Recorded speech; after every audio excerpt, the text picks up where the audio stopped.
Mesdames, Messieurs, bonsoir et bienvenue à ce bulletin d'information sur nos antennes qui s'ouvre déjà avec les élections en RDC.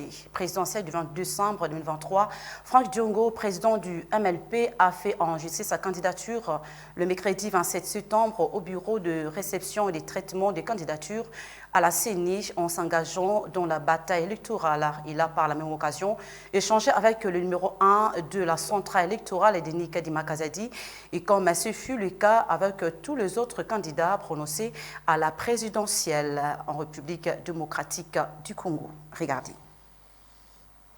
Les dossiers de Franck Diongo, président du parti politique Mouvement des Lumumbistes Progressistes MLP, candidat à la présidentielle du 20 décembre 2023, a été enregistré le mercredi 27 septembre 2023 au bureau de réception et de traitement des candidatures BRTC au siège de la CENI. Après avoir fait acter sa candidature en remplissant l'ensemble de critères requis, le postulant à l'élection présidentielle a eu une entrevue avec les précédents candidats, à savoir Augustin Matata Pogno, Constant Mutamba, Rajabo Tebabo, ainsi que Rex Kazadi. Le président du MLP a fait savoir ses motivations en faisant comprendre que l'heure de la rupture avait sonné pour la réhabilitation du Congo dans sa grandeur et les Congolais dans leur dignité. Au cours de l'échange, le président de la CENI a cherché à savoir l'appréciation du candidat face à cette institution d'appui à la démocratie. En croire Franck Diongo, le candidat à la présidentielle veut voir la CENI à l'œuvre en organisant les élections transparentes, de sorte que les résultats qui seront publiés reflètent le vote du souverain primaire. Par contre, la question de la candidature unique de l'opposition, les présidents du MLP a tranché en soulignant que les stratégies politiques ne se dévoilent pas à l'avance. Bien, autre chose, à présent, un pays depuis près de 4 mois, les députés provinciaux de toute l'étendue du pays ont décidé de passer nuit à la Belle Étoile le jeudi 27 septembre 2023 après un sit-in organisé dans l'avant-midi sans être reçu par le Premier ministre Jean-Michel Samalou Kondé. Il n'y aura pas de rentrée parlementaire ce 30 septembre et sur leurs arriérés des salaires ne sont pas pirés, ont-ils décidé. Suivez ces images de l'illustration. Les députés provinciaux de la RDC ont sit-in devant la primature depuis l'avant-midi du jeudi 27 septembre 2023. Non reçus par le chef du gouvernement, ils ont décidé du passer nuit jusqu'à faire entendre leur voix au sujet du non-paiement de leurs arriérés de monuments de bientôt 4 mois. Les rapporteurs du collectif Socrate Kangulumba parlent d'une délégation de 70 députés qui n'a pas eu accès au bureau du Premier ministre. Ces élus décident de boycotter la rentrée parlementaire prévue ce 30 septembre si leurs émoluments ne sont pas apurés. Ils sont allés rencontrer le Premier ministre, c'est lui qui est le numéro 1 du gouvernement, afin de fustiger la mauvaise volonté du ministre de Finances Nicolas Kazadi. Le chef de l'État, lors de la 72e réunion du Conseil des ministres, l'avait instruit d'apurer d'abord les arriérés et d'assurer la régularité de la paye. Au jour d'aujourd'hui, les députés provinciaux accumulent 4 mois de retard. Arrivés à la primature pour voir le Premier ministre, mais malheureusement, en arrivant sur place, les protocoles leur a refusé l'accès. C'est la raison pour laquelle ces parlementaires ont décidé que si les 4 mois ne sont pas payés, il n'y aura pas rentrée parlementaire. Ils ont donc passé la nuit à la Belle Étoile devant la primature. Pour rappel, le 5 février de l'année en cours, une bagarre avait éclaté entre une délégation de députés provinciaux de la RDC et un agent de sécurité de la primature. Dans les vidéos qui avaient circulé à cet effet, on pouvait voir un agent de sécurité de la primature donner un coup de tête à un député provincial et ce dernier avait répliqué par un autre coup. Les députés provinciaux s'y étaient rendus pour fustiger l'impaiement de 5 mois de salaire à cette époque. Et dans le secteur du transport, les conducteurs de poids lourds ont décidé de lever la mesure de grève décrétée sur l'axe routier Kinshasa-Matadi. Cette décision intervient après plusieurs réunions tenues avec le ministre du Transport, voie de communication et des enclavements pour tenter de trouver une entente entre les deux parties. Regardez.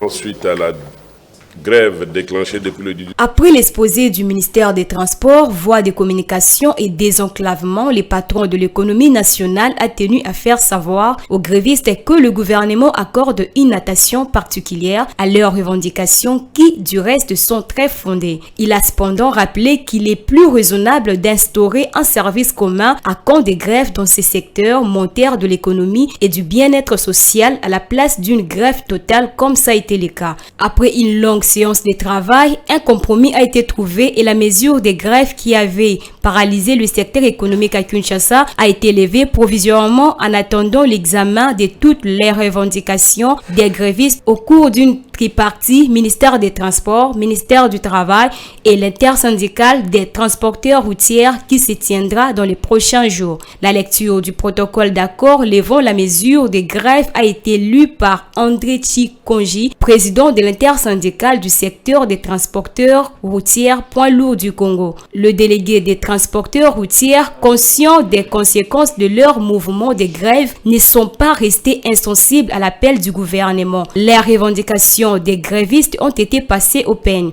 Il s'agit entre autres du respect de la loi en la matière qui attribue la conduite rémunérée des biens et de personnes aux nationaux. Le problème de la multiplicité de taxes, tracasseries dans le poste des péages et l'insécurité des conducteurs sur l'axe Kinshasa-Matadi. La question du respect du périmètre de 30 km à l'intérieur du territoire national par les transporteurs venus d'autres pays. La question de la courte durée des visas octroyés aux transporteurs congolais dans les pays frontaliers. L'examen de la situation des blocages des camions Mitendi et Pozo et entre Kinshasa qui quitte Kasai où leurs collègues sont victimes des mauvais traitements de la part de services et d'une lenteur de traitement dans les postes de péage.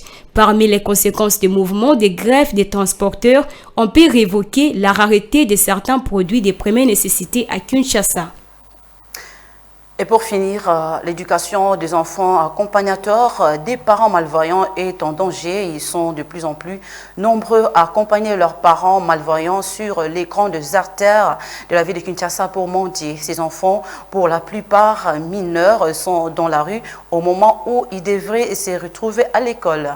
Accusés de compromettre l'éducation de leurs enfants en les amenant dans la rue, les parents malvoyants s'en défendent. Ils demandent que leurs enfants soient pris en charge par les autorités. Suivez.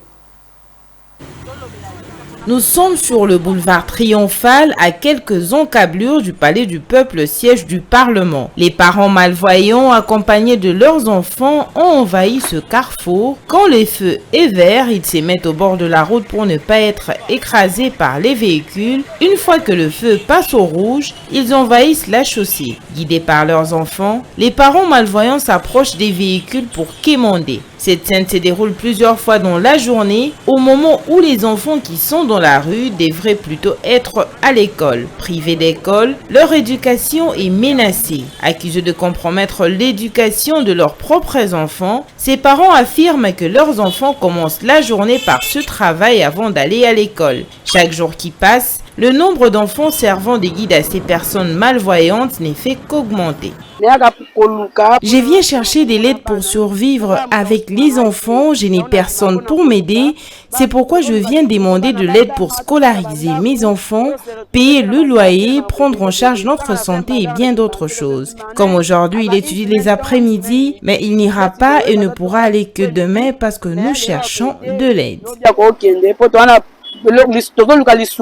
Malgré l'utilisation de leur progéniture comme guide, ces parents souhaitent que leurs enfants n'y passent pas toute leur vie dans la rue. Ils craignent même d'être écrasés par les automobilistes. Certains parmi ces enfants ont acquis une expérience dans cette pratique peu louable. C'est le cas de Bénédicte qui a commencé à l'âge de 10 ans et aujourd'hui elle est âgée de 18 ans. Elle ne sait ni lire ni écrire. Sa mère pense que si sa fille exerce un métier, elles ne feront plus la mendicité.